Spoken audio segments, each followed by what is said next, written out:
Hello বন্ধুরা, শুভ সকাল। Ruma and Mishtu blog চ্যানেলে তোমাদের সকলকে জানাই অনেক অনেক স্বাগত, অনেক ভালোবাসা। কেমন আছো তোমরা সবাই? আশা করছি যে যেখান থেকে আমার এই ব্লগটা দেখছো সবাই সুস্থ আছো, সবাই ভালো আছো। আমিও খুব ভালো আছি তোমাদের ভালোবাসা এবং আশীর্বাদে। তো চলো আজকের একটা নতুন ব্লগ তোমাদেরকে সঙ্গে নিয়ে শুরু করছি। তো আমার পুরো ভিডিওটা তোমরা দেখতে থাকো। যদি ভালো লাগে অবশ্যই কিন্তু লাইক, কমেন্ট, শেয়ার করে দিও। আর যদি আমার ভিডিওটি দেখতে তোমাদের খুবই ভালো লাগে আর আমার ভিডিওগুলো তোমাদের যদি খুব পছন্দ হয় তাহলে আমার চ্যানেলটাকে সাবস্ক্রাইব করে নিও। তাহলে আমি যখনই কোনো ভিডিও দেবো তখনই তোমাদের ফোনে নোটিফিকেশন আগে পৌঁছে যাবে। তো চলো শুরু করছি। দেখো সকাল সকাল চলে এসেছি। কালকে অনেকগুলো জামা কাপড় কেচে রেখেছিলাম। তো কালকে আর ভাঁজ করতে পারিনি বিকেলবেলায় তুলে। তো এত গরম লাগছিল, গরম পড়ছিল যে ভালো লাগছিল না। তো সকাল সকাল চলে এসেছি দেখো জামা কাপড়গুলো ভাঁজ করে রাখতে। তো এগুলো ভাঁজ করে আলনাতে রেখে দেবো। আর বিছানার চাদরগুলোও কেচেছিলাম কালকে, তো তখন মানে তুলে জড়ো করে রেখে দিয়েছিলাম, ভাঁজ করিনি। আর যেহেতু বাড়িতে পরা জামা কাপড় অত ভাঁজ তাড়াতাড়ি না করলেও অসুবিধে হয় না, সেই জন্য। তো দেখো তোমাদের সঙ্গে গল্প করতে করতে এখন আমি সকালবেলায় চলে এলাম বিছানাটা তো শার্ট করতে আর এই জামা কাপড়গুলো ভাঁজ করতে। তো চলো দেখো জামা কাপড়গুলো ভাঁজ করা আমার হয়ে গেল। এবার আমি যাব বিছানাটা শার্ট করতে। তো দেখো বালিশগুলো আছে। তো এখন গরমকালে বিছানায় বেশি বিছানা থাকে না, বুঝতেই পারছো। শীতকালে অনেক বিছানা থাকতো, কিন্তু গরমকালে কিছুই থাকে না। তো খুব ভালো লাগে গরমকালে বিছানাটা যখন কিছু থাকে না, তখন বেশ শার্ট করতে, ভাঁজ করতে। জ্বরও বেশি হয় না খুব একটা।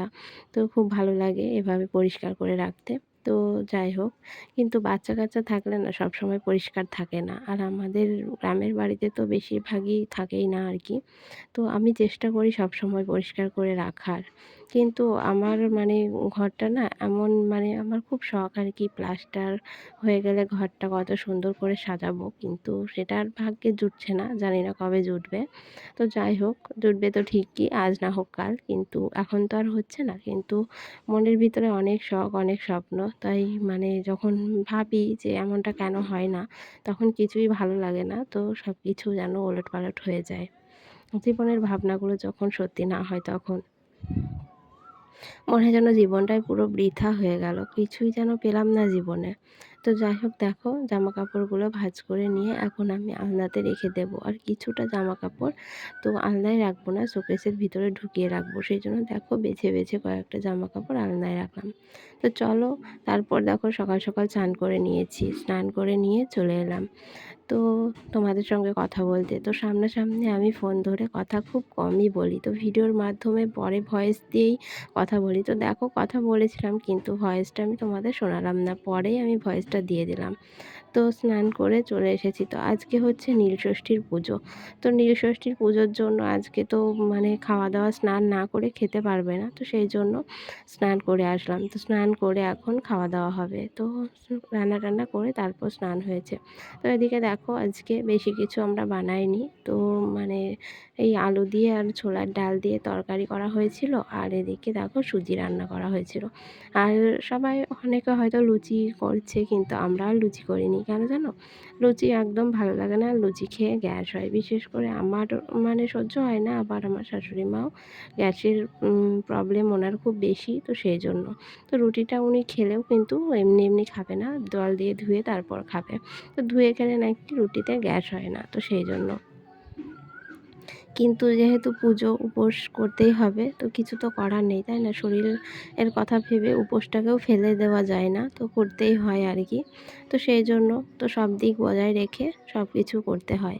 তো সব চারিদিক ভাবনা চিন্তা করে তারপর কিন্তু কোনো কাজ করতে হয়। তো আমাদের সংসারের বউদের কিন্তু মাথায় হাজার চিন্তা থাকে। তো সব চিন্তা ভাবনাগুলোকে মানে কাজে লাগিয়ে তারপর কিন্তু একটা কাজের সিদ্ধান্ত নিতে হয়। তো যাই হোক, এগুলো হয়তো অনেকের কাছে কিছুই না, কিন্তু আমরা যারা ঘরের বউরা সংসার করি তাদের কাছে কিন্তু এই চিন্তা ভাবনাগুলোই কিন্তু বেশি গুরুত্বপূর্ণ, তাই না বলো? তো যারা আছো তারা নিশ্চয়ই বুঝতে পারবে তো আমার কথাগুলো। তো তারপর দেখো মেয়েও খাচ্ছিল। তো মেয়েও আজকে বলছিল ভাত খাবে না, তো সেজন্য ও রুটি আর তরকারিটা খুব ভালো লেগেছে, তাই সেটা দিয়ে খেতে বসেছে। আর তারপর দেখো মেয়ে একটা ধুত্র ফুল নিয়ে এসেছে। তো ভাবলাম তোমাদের সঙ্গে শেয়ার করি। দেখো আমি এরকম ধরনের ধুত্র ফুল ১ম বার দেখছি। তোমরা কারা, কারা দেখেছো কমেন্ট করে জানিও। আর কেমন লাগছে ফুলটা দেখতে? আমার তো খুব সুন্দর লাগছে। যেমন সুন্দর কালার তেমন কিন্তু ফুটেছে খুব বড় হয়ে। তো এমন কালারের ধুত্র ফুল কিন্তু আমি আজ পর্যন্ত দেখিনি, আজকেই দেখেছি। তো মেয়ে দেখো তুলে নিয়ে এসেছে, নিয়ে এসে ওই ঘড়িটায় জল দিয়েছে, জলের মধ্যে ডুবিয়ে রেখেছে যাতে শুকিয়ে না যায়। তো জানো তো ফুলটা সারাদিন বেশ ভালোই ছিল, শুকোয়নি। মানে সারাটা দিনই ছিল, রাত পর্যন্তও ছিল। কিন্তু জলটা যখন আমার মেয়ে ফেলে দিয়েছিল তারপর কিন্তু ফুলটা শুকিয়ে গেছিলো। তো বাচ্চাদের কখন রাখতে মনে হয় কখন ফেলতে মনে হয়। তো আমার তো বেশ সুন্দর লাগছিলো, মনে হচ্ছিলো ঘরে সাজিয়ে রাখি। কিন্তু মেয়ে নষ্ট করে দিয়েছে, ও তো আর রাখবে না। তো যাই হোক, তারপর দেখো সেদিন আর আমি কোনো ব্লগ করতে পারিনি, ভিডিও। তারপর দেখো পরের দিন পয়লা বৈশাখ ছিল। তো পয়লা বৈশাখের দিন আমি এই ভিডিওটা করে রেখেছিলাম। তো দেখো পয়লা বৈশাখের দিন দুধ, এই যে দুধ উতলানো রীতিটা মানে আমাদের মানে হিন্দু বাড়িতে, এবং কি বলবো, হিন্দু বলছি আর আমাদের মানে গ্রামের গঞ্জের বাড়িগুলো বেশিরভাগই দেখবে এই রীতিটা আছে। কিন্তু শহরের দিকের মানুষরা হয়তো অত নাও থাকতে পারে, কিন্তু আমাদের গ্রামের মানুষদের কিন্তু এই রীতিটা বেশিরভাগ মানুষেরই আছে।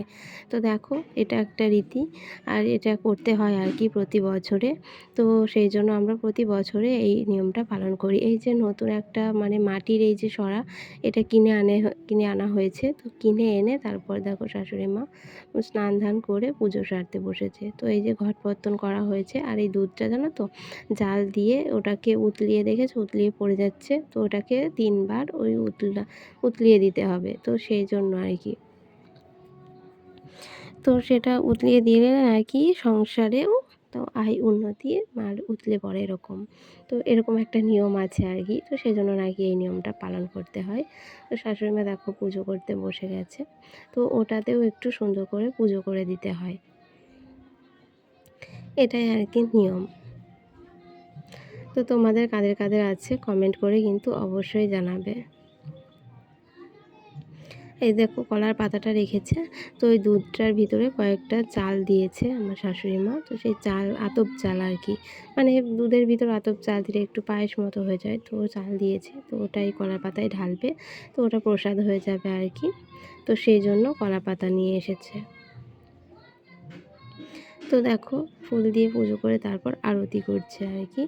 তো আমারও বেশ ভালো লাগে পুজো করতে, জানো তো, কিন্তু উনি করে তাই উনিই করছে। তো আর আমার সময়ের অভাব থাকে, আর আমার মেয়ে খুব দুষ্টু, ভীষণ জ্বালাতন করে, সেই জন্য। তো পুজো দেখো হয়ে গেল। আর আজকের ভিডিওটা আমি বড় করব না, এখানেই শেষ করব। দেখা হবে তোমাদের সঙ্গে পরের ভিডিও।